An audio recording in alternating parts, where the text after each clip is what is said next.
Welcome back to NUICfootball.com. I am your host, Kyle Kampmeyer. Last week, we saw number one ranked Amboy completely demoralize a highly ranked team in polo that had made their fourth consecutive appearance to the semifinals. This game was almost a carbon copy of their Week 9 matchup. This time, Amboy only allowed the one touchdown later in the game after the Clippers already had a sizable advantage and the game was already in tow. With the win, Amboy booked its second consecutive trip to Monmouth for the state championship. The Clippers are going to face off against a Ridgewood team that I said would be a state contender this year back in the preseason, and I picked them to be here during our playoff show. They played Amboy back in Week 5 where they presented the Clippers with their toughest challenge on the season, as Amboy walked out with a 48-42 win. This matchup has a lot of resemblance to last season's matchup between Amboy and West Central, where one team is going to enter at 12-0 and the other team enters at 10-2. Like last year, West Central won the regular season game heading into the state championship game, similar to what Amboy has in front of itself as well. What's going to happen is still to come, but the state champion in IAFA to this time frame has always been an undefeated team. Leamon booked its sixth consecutive trip to the semifinals as they torched the ground and chewed the clock, controlling the ball for 32 minutes and running for 338 yards while holding Anawan Wethersfield scoreless and to just 63 yards of total offense. The Panther defense was so strong, the Titans couldn't get the ball across midfield all day until the subs were in the game, and the outcome of the game was already decided. With their 31st consecutive win and 18th consecutive playoff win, the Panthers head into Chicago to face off with Hope Academy for the first time ever. We have seen Hope in recent years buckle under the pressure of power run games from the NUIC at home and on the road, but none come bigger than the Kings themselves, Lena Winslow.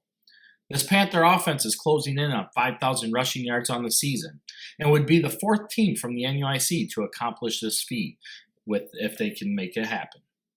We're going to break these games down coming up next. This NUICfootball.com production is powered by Lemon's Ambulance Service in Lena, Illinois. We always plan for the expected, but sometimes we need to plan for the unexpected. Lemons has been serving Stevenson and Joe Daviess counties since 1869. Call someone you can trust in your time of need. Call Lemon's Ambulance Service. The I-8FA State Championship game is coming to you from Monmouth College on Friday, and it's going to feature Ridgewood at 10-2 against Amboy, who enters the game 12-0.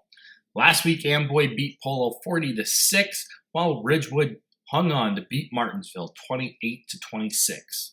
Ridgewood is making their first ever trip to state as a co-op, while Amboy is making their fifth trip to state and their second consecutive trip to state in 8-man football. Last season, Amboy lost to West Central in the state championship game 44-36, and Ridgewood lost in the quarterfinals this season to go to Polo 38-32. These two teams last met in Week 5 where Amboy won 48-42, and Amboy is going to enter the state championship game with a 22-point favorite. They are projected to win this game 42-22. So, with that said, let's break this game down.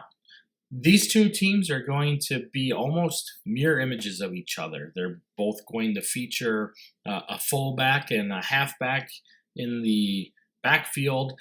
They're going to use tight ends at times as a run option.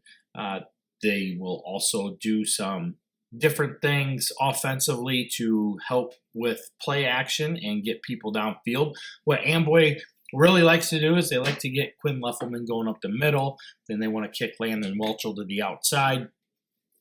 They'll be able to run that fake lead or fake dive and get Brennan Blaine downfield, down the seam as well, and try to connect with him and Eddie Jones, which has been very successful for the Clippers this year on the season as well. When you take a look at what Amboy has done through the air, Eddie Jones has completed 67.6% of his passes for 1,172 yards and 19 touchdowns on the season to just one interception.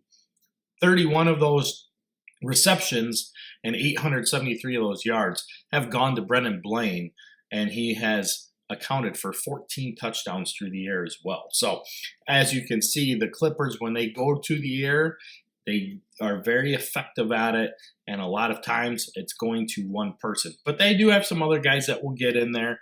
They've been able to show that they can get Troy Anderson into the game.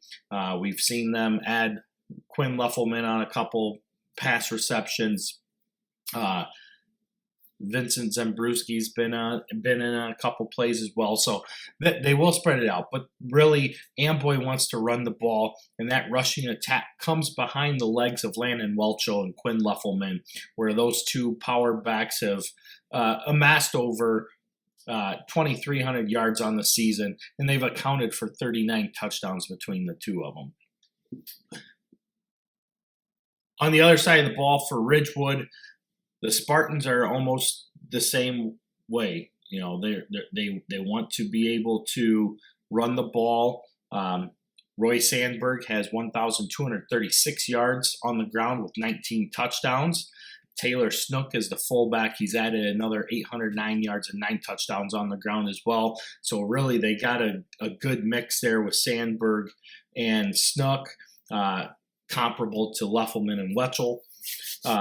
Riley Couture, the quarterback, has also chipped in with 428 yards and 7 touchdowns on the ground, and Luke Gully has rushed for 471 yards and 8 touchdowns.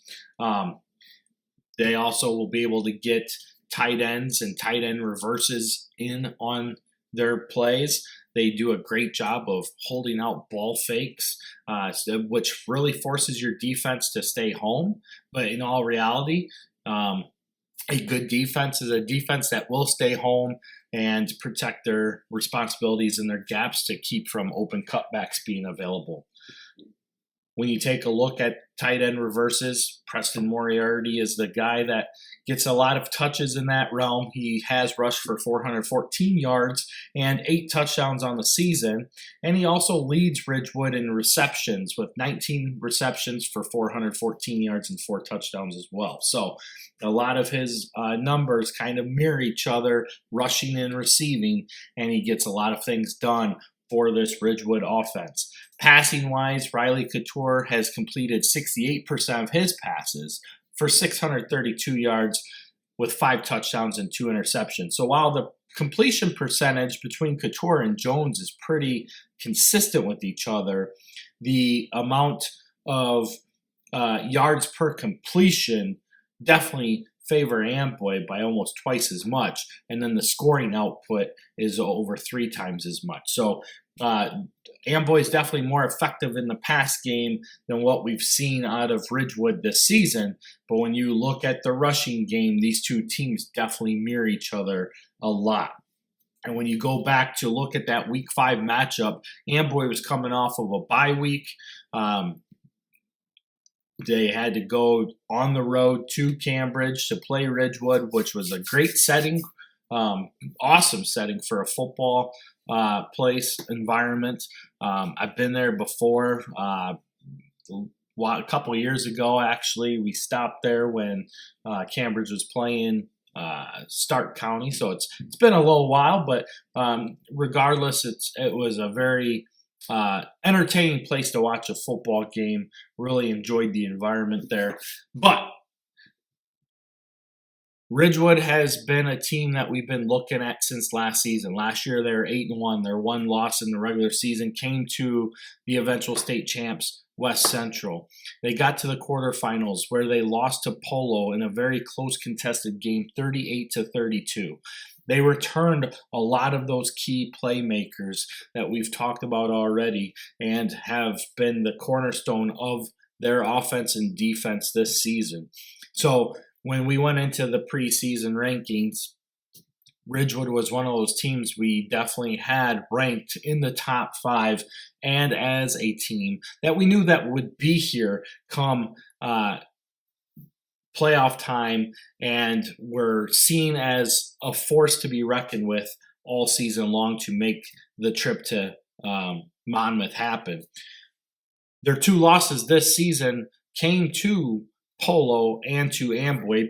Obviously, both those teams already played each other. Amboy winning handedly both times against Polo. And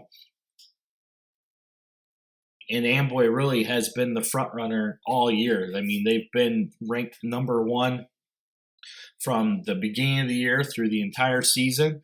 And they were the number 2 seed basically on playoff points, which has no bearing whatsoever on rankings, but they've carried that torch all season long as the team to beat. They've shown it all season long with the way that they're just blowing up every team. Their average win margin is by 40-some points. So, I mean, they're outside of a couple games, one with Ridgewood, the other with Milledgeville, the Clippers have put up a running clock on every opponent that they've played. So it speaks volumes for what Amboy's been able to do this year and the strength and power behind what they have. Ridgewood, on the other hand, like I said, they've suffered those 2 losses. They've had some close games as well. They just got out of a dogfight with Martinsville. And Martinsville put up an excellent fight. There's no doubt about that.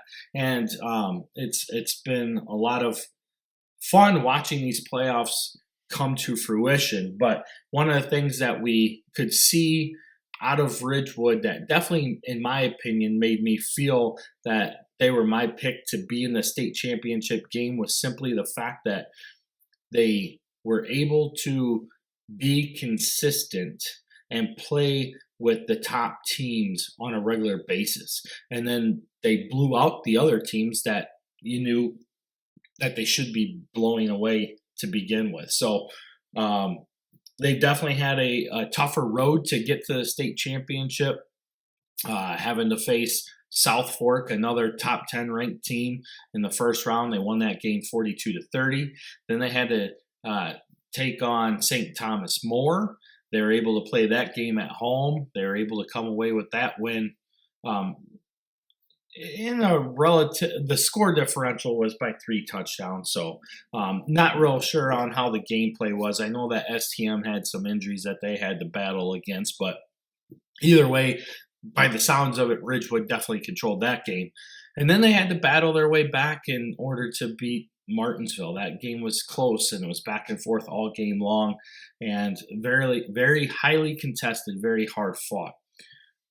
Outside of the head-to-head matchup between the 2 teams, when you take a look at common opponents of Amboy and Ridgewood, Amboy beat Martinsville 60-6 earlier in the season. Not sure if Martinsville is missing any players, but I know that their star running back Victor Herrera was in the game. I remember hearing his name being called in that game.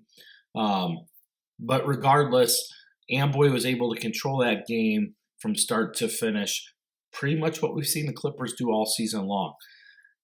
So while their head-to-head was close, this is one of those areas where I feel this game where the game itself kind of resembles what we saw between Amboy and West Central last year, where you got 2 power-running teams going against each other, and one's undefeated and one has 2 losses. At the same time, I feel that this game very well could have a little bit larger score separation than what the regular season game had. But Ridgewood is a very scrappy team. They're not going to go away easy. Like I said, they do ball fakes really well. They play them out all the way through. You have to stay home. You have to stay disciplined in order to have a chance to beat Ridgewood. And, Coach Elder is not far from being in a state championship game. He had taken Richmond Burton to the state championship game quite a few years ago. So the coaching pedigree and the state championship feel is not unfamiliar for him and his staff. With that, though, you have to be able to show up and play. And this game is going to be in front of the lights. It's going to be a packed stadium at April Zorn Memorial Field, and it's going to be an electric atmosphere. You know, you keep hearing about 8-man football and Monmouth College, and everybody's like, well, why is it there? But if you haven't been there, you need to go, because the environment, the feel, the stadium being packed, the noise that you can hear, the players feel that on the field.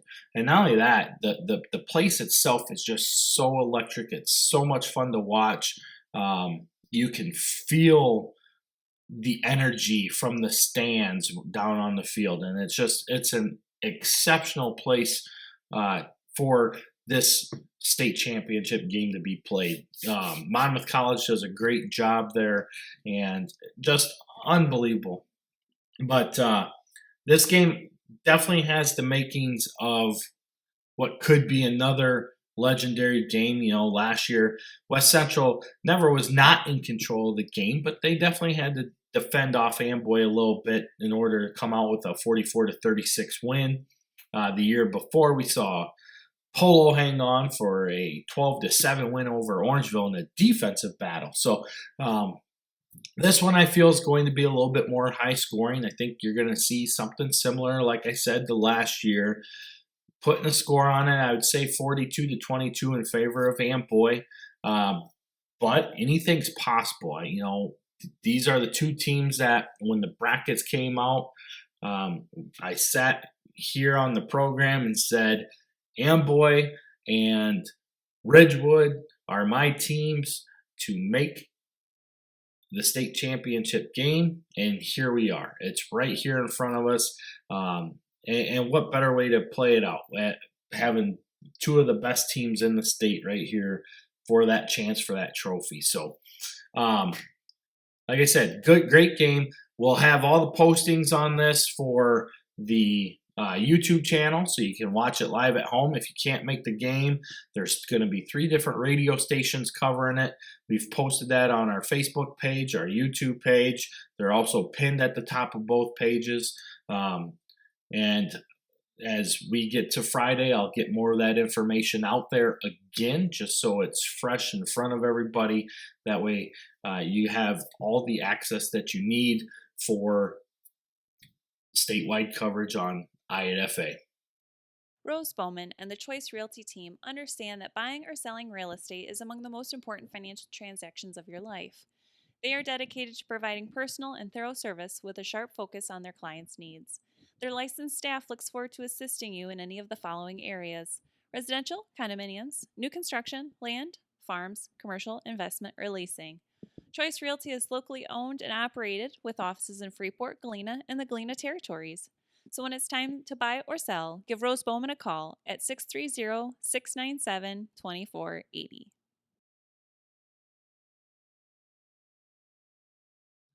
The 11-man semifinals are here, and once again we have Lena Winslow in this game. They enter with a 12-0 record, and they will travel into Chicago to play Hope Academy, who enters with a record of 11-1.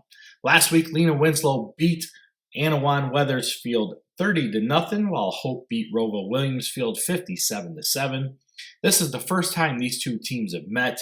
Lena Winslow is going to enter this game as a 7-point favorite and a projection to win 34-31 according to CalPreps. When you take a look at these two teams, you know, Hope is 0-5 all-time against NUIC teams, and the closest game that they had came against 2011 Acquin, where Acquin came out with a 42-38 win. And that's the closest game that Hope has played against a state championship caliber NUIC team as well. Other notable games against state championship caliber teams came against the 2014 state champs Forreston, where Forreston won 49-6. And again last season in 2022, where Forreston won 44-16 before they were taken out by Lena Winslow in the semifinals. The winner of this game is going to advance to the state championship game at Hancock Stadium at Illinois State University next week. And the last time ISU hosted the state championship game was back in 1998. But before we get there, you got to take a look at how these two teams have been able to get here. Lena Winslow, as you know, has been predominantly a run-oriented team all season long. In fact, when you take a look at how many times they've thrown the ball, it's been very minimal. They have thrown the ball 4 times on the year for 88 yards and 1 touchdown. They did throw a pass play here last week for a 2-point conversion, which looked pretty good. But what Lena Winslow wants to do is play smash mouth football, and they want to truck you over. And that's where they've rushed for 4,637 yards on the season, behind 2,298 yards on fullback Gage Dunker's legs and his 41 touchdowns on the year. Coburn Lynch just got to the 1,000-yard mark on the season ahead of this game. He sits right at 1,000 yards and 12 touchdowns. And then they've also been able to get some running out of Nick Tippett and Lucas Fye, who collectively have chipped in for just shy of 800 yards and 7 touchdowns as well. So there's no hiding what Lena Winslow's going to do. You're going to see Dunker, Lynch, Dunker, Lynch, Dunker, Lynch, and it's going to just keep going on and on and on all game long. Okay, it's a joke, but not really. Lena Winslow is very formidable in how they take care of business. They want to be able to feed their horses the way that they want to progress the game. They're going to find the disadvantages that other teams show them, and they are going to attack them and attack them and attack them. And that's exactly what Lena Winslow is going to be looking to do in this game. One of the challenges that they will face is that they are going to play a Hope team that does have some size. Their boys up front are pretty big, and most of their linemen are only one-way starters. They do have a offensive and defensive line that really don't play both ways. I think Daniel Banks and maybe Levi Mallet are the only 2 guys that actually go both ways. Everybody else kind of goes one way and maybe subs in every now and then, but not a whole lot. With that, Hope's going to have some speed as well. They have some guys that can move, and in the defensive backfield, they're going to have Hilton back there, who's very fast. Offensively, they're going to be pretty explosive. It's going to start with QB Eddie Jenkins, who can throw the ball and is very quick as well. Running back Jamarcus Lofton is another guy that Hope likes to utilize, has great speed. And then you have the receiving threat of Jamari West, Jerome Stuckey, and Ryan Williams. So those guys are going to not just challenge the field vertically, they're going to challenge the field horizontally. They want to get out into the flats, get in that open space, get the ball in their hands, and then make a move to make you miss, and then utilize that speed and athleticism to get downfield. So they're going to push the field wide and deep, and they're going to run a spread style offense. Now, one of the things that Lena Winslow is very good at is being able to take that and stay home. And they do a great job of mixing their defenses, changing their fronts. We've seen them go from a 4-man front at times. They may even go to a 3-man front. We've seen that in the past. Don't know what the true game plan is here, but when they do that, it usually allows them to bring in a 5th defensive back to kind of run more of like a nickel-style defense. Or they take a linebacker out and move them back as well.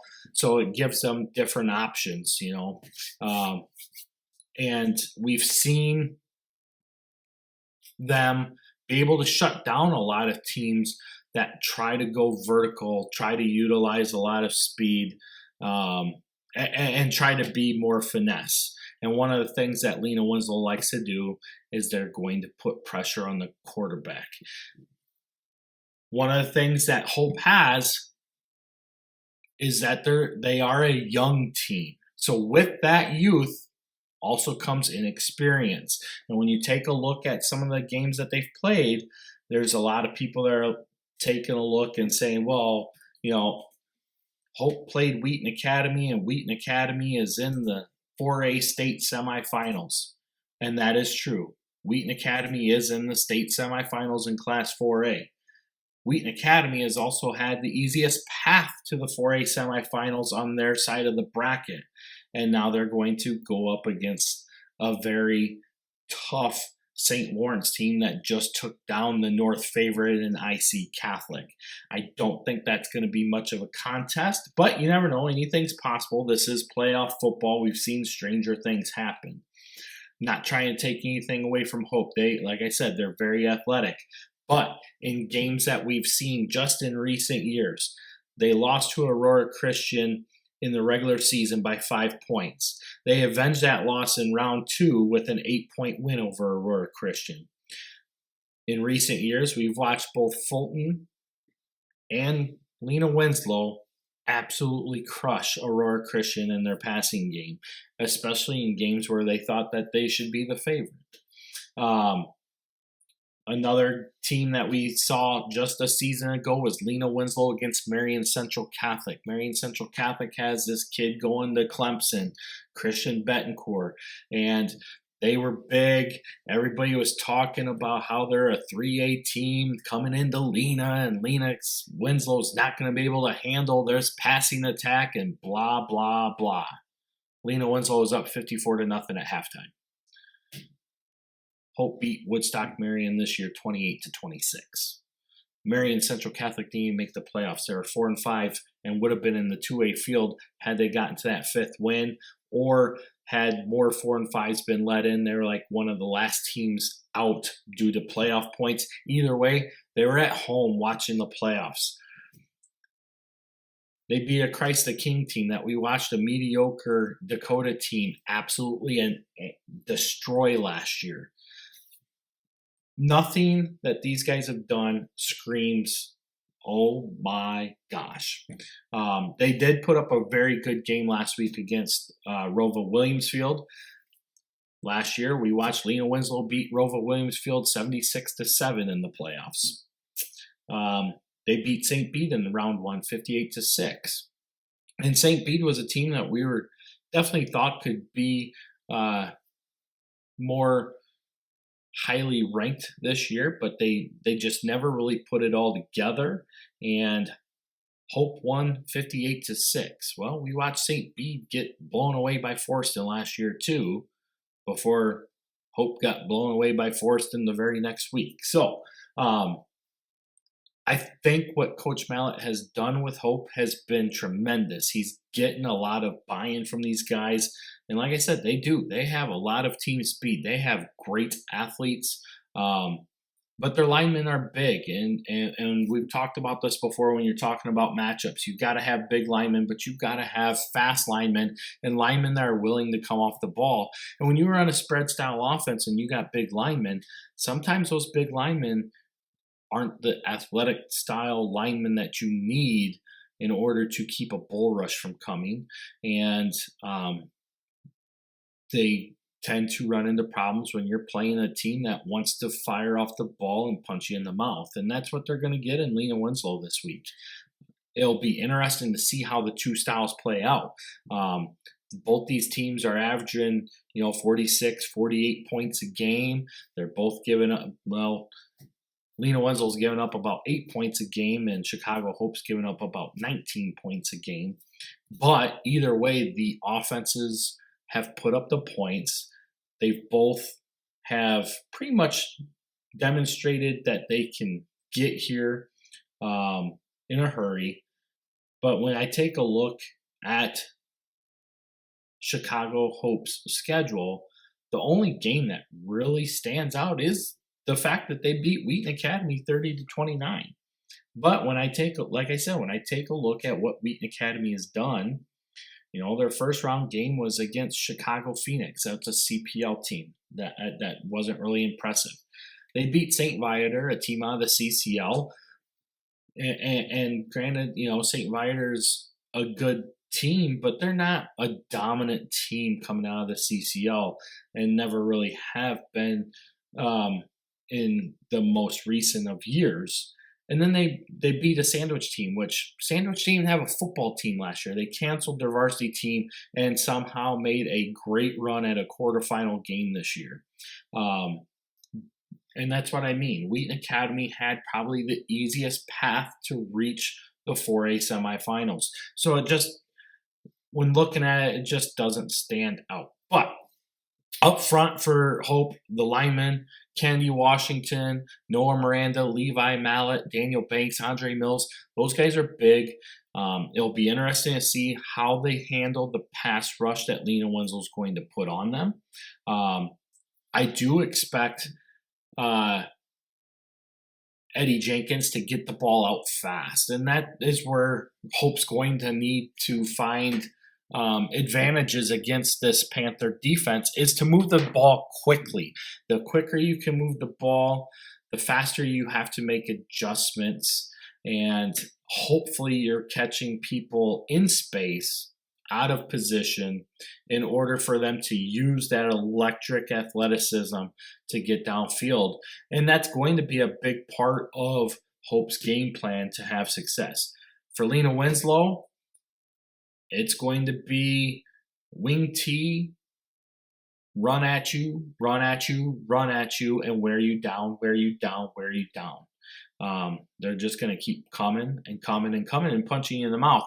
And that's where it'll be interesting to see if Hope can hold on. Now, for Coach Mallet and his staff, it's nothing that they haven't seen. They played Forreston last year. They lost 44-16 in round 2. That was on a cold, wet night in Forreston. But the last time they played an NUIC team was Orangeville in the playoffs, with a team that was touted by a lot to be able to make a deep run. And Orangeville was one score away from putting up a running clock on Hope in Chicago on the turf. And Orangeville won 32-0 before being completely dismantled by Lena Winslow the very next week on their run to their 4th state championship game. So, like I said,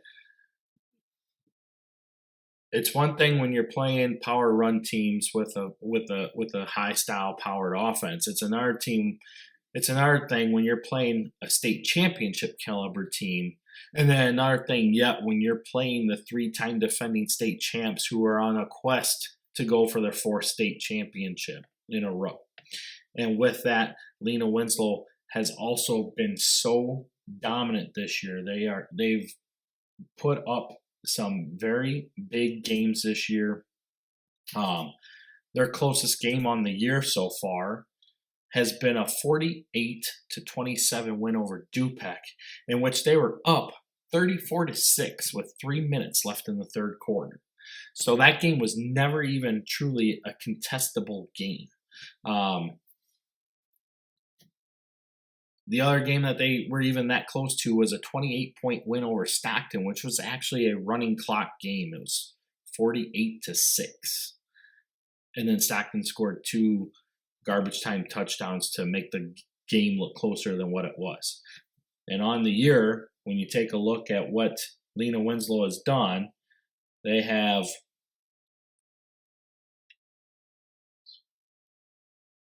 eight running clock games in the 12 games that they've played. And the closest game is the 21-point win over Dupec. The next closest game is a 24-point win over Fulton. And that was a game there that they could have had a running clock in had they not committed 2 costly penalties that kept them out of the end zone on 2 different scoring opportunities. So, you can take that for what it's worth, but when you break it all down, this game does favor Lena Winslow by what appears to be a larger margin than what the numbers are feeding us when we take a look at schedule, when we take a look at scoring margins and differential. When I break it down, I take a look at how teams are competing against like teams. I take a look at the strength of schedule. I take a look at style of play. I take a look at most recent success, as I've already broken down it. to be quite honest, I've talked to many people. A lot of people are worried about Hope, and I don't disagree. Hope's very athletic. I'm interested to see how they've improved. I've been paying attention to Hope very closely all season long, as the talk about them has continued to increase from the start of the year, especially after that win over Wheaton Academy, after the close loss that they had to Aurora Christian. And knowing that they have all these athletes that were coming back and all these younger guys coming up that are helping this offense move. But at the end of the day, I still feel like Lena Winslow is a 3 to 4 touchdown favorite in this game. I have them picked to win this game 50-26, which would be a 3 or 4 touchdown score, depending on missed extra points or all extra points being made. So I think that we're going to see a game that could go one of two ways. But in all honesty, the real question to me in this game is, how will Hope handle a team that is going to continue to punch them in the mouth and not stop coming after each initial blow? So with that,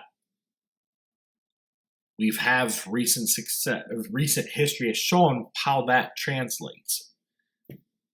And in that realm, in my opinion, provided Lena Winslow shows up focused and takes care of business from the get-go, they should have no problem booking their tickets to normal for the state championship next week.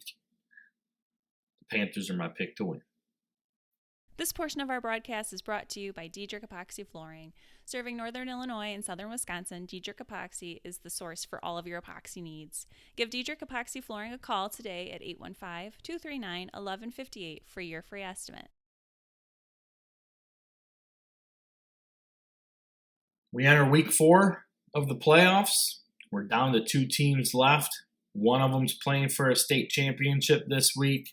The other is playing for an opportunity to be playing for a state championship next week, the day after Thanksgiving. 2 teams that are both used to this environment in recent years, so it'll be great to see how both these games play out. But a lot of people are asking about Lena Winslow and how they're going to be televised. I have not found any links that Chicago Hope has available to put this game on television. So, by all accounts, if you want to watch this game live, you're going to have to make the trip to Oak Hill Park in Chicago on the west side in order to watch this game. Or you can listen live on streaming through bigradio.fm on channel 92.1 and listen to Don and Butters go play-by-play with this game. But it's going to be a great weekend of good temperature for these games to be played. Get out to the games, root for the NUIC.